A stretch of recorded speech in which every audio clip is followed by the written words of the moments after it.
اللہ لا مشہود الا اللہ، اللہ کا ذکر کر رہے ہیں۔ آپ لکھتے ہیں میں رات سے دیکھ رہا تھا، سردی کا زمانہ تھا، میری سردی بھی بھاگ گئی، سردی بھی چلی گئی۔ میرے استاد محترم اللہ کا ذکر کر رہے تھے اور آدھا پونا گھنٹے کے بعد استاد محترم ذکر سے فراغت کے بعد جیسے کنڈی کھولی، میں نے سلام کیا۔ سلام کرنے کے بعد کہا حضرت یہ مسئلہ زیر بحث ہے، میں اس کو معلوم کرنے کے لیے حاضر ہوا۔ آپ اللہ کے ذکر میں مشغول ہو گئے، آپ نے فرمایا حکم کیجئے، بتائیے۔ آپ نے اس مسئلے کو بیان کیا۔ حضرت تھانوی نے وہ طالب علم ہیں، استاد ہیں۔ تو میرے بھائیوں کہا کہ سمجھ میں آیا؟ اس مسئلے کو بیان کرنے کے بعد معلوم کیا حضرت تھانوی سے کہ سمجھ میں آیا؟ کہ جی نہیں۔ پھر بیان کیا، کہا کہ سمجھ میں آیا کہ تھوڑا تھوڑا۔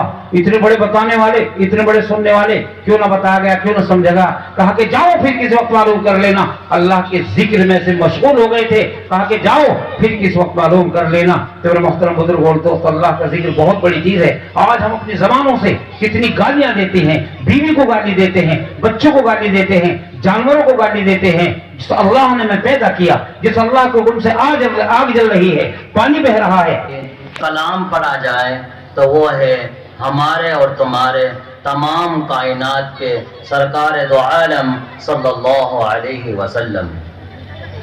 اور کیوں نہ ہو ایسی ذات کے بارے میں اشاعت کہ جس کے احسانات اتنے ہیں، کہ جن کے احسانات اس امت پر اتنے ہیں کہ اگر ہم ساری زندگی سجدے میں پڑھ کر، ساری زندگی سرکار دو عالم صلی اللہ علیہ وسلم کے روضے اقدس پر بیٹھ کر درود و شریف پڑھے تو ہم ان کا حق ادا نہیں کر سکتے۔ اتنے احسانات آپ صلی اللہ علیہ وسلم کے اس امت پر ہیں۔